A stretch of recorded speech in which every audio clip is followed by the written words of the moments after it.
All right, hey guys, welcome in. Today we are doing some neurographic art, design, a little painting, drawing, kind of mixed, intertwined. With some design and different tools. First tool we are going to use is a permanent marker. It doesn't have to be a Sharpie, but I have a Sharpie here. And then you can kind of choose what you want to do for the lines. Basic concept or ideas. You want to fill your paper from top to bottom, side to side, with very loose forms.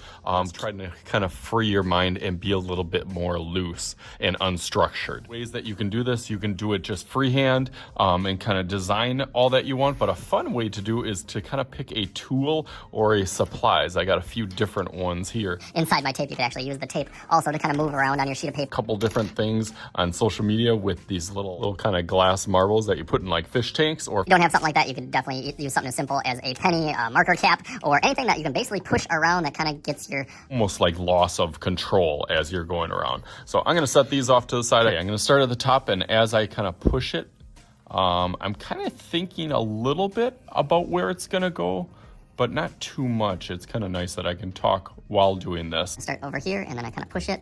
I can go faster, or I can go kind of slower.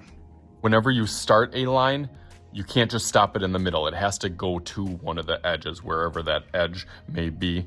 But again, you can kind of turn, like I've seen people you can turn your paper also. That might help, or kind of play into a part a little bit. I'm gonna switch to my time lapse and go through really quick to kind of fill up all my empty spaces.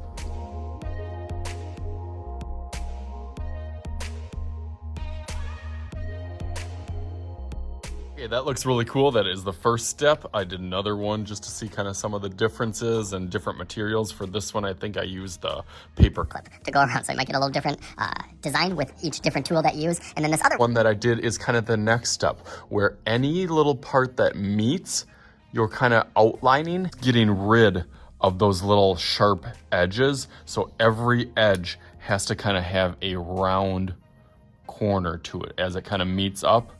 And then it kind of rounds, and then you fill in each of those little areas as it goes on to the next. So basically, a lot of the designs in the middle will be more circular, I guess, as it goes. So you just kind of bring up and then go down. Anywhere there's a sharp kind of corner, you kind of round that off. So that'll be my next step. I'll go throughout it, but I just want to kind of show you an example of what it will lead. So let's go through that real quick on this one.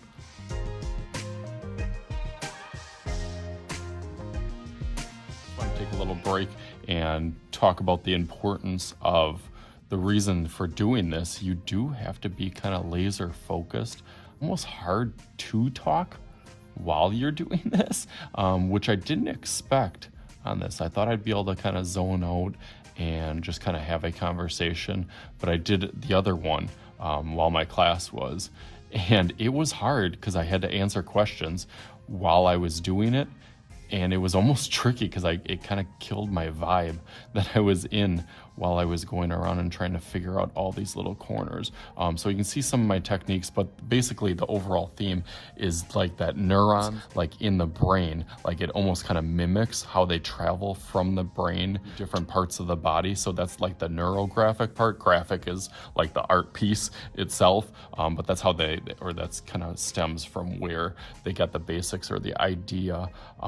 But really it's kind of a calming mechanism, almost like a kind of doodle art, which I can definitely see a benefit to a lot of different ages and groups. Really, really young kids or even older kids. I feel like my middle school kids would really like just kind of zoning out. Elementary kids that get frustrated by making things have to look realistic.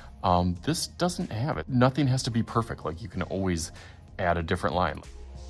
Another one over here, and really wherever that I go with it, you can't tell too much. Let me finish this up real quick.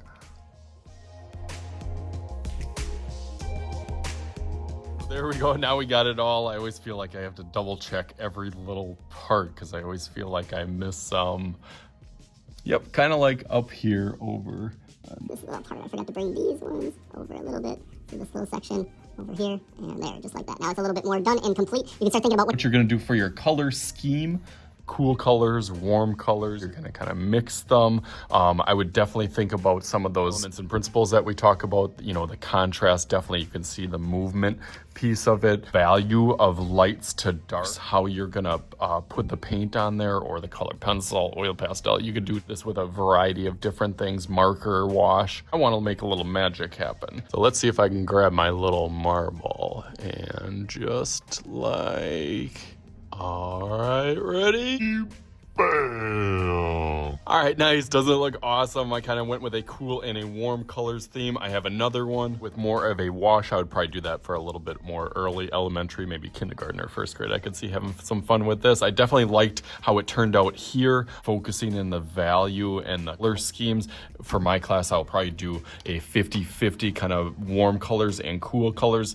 This style I saw on social media where it almost turned into like a tree in a background. So I was thinking of that as I kind of went around. There's so many different examples out there, so you can do some research on your own and pick whatever kind of style that you want, everything together. I thought it turned out really, really cool, and I had some fun. So hopefully you guys had some fun. As always, I am Mr. Shooty. This is Mr. Shooty's Art Channel. We'll talk to you guys later.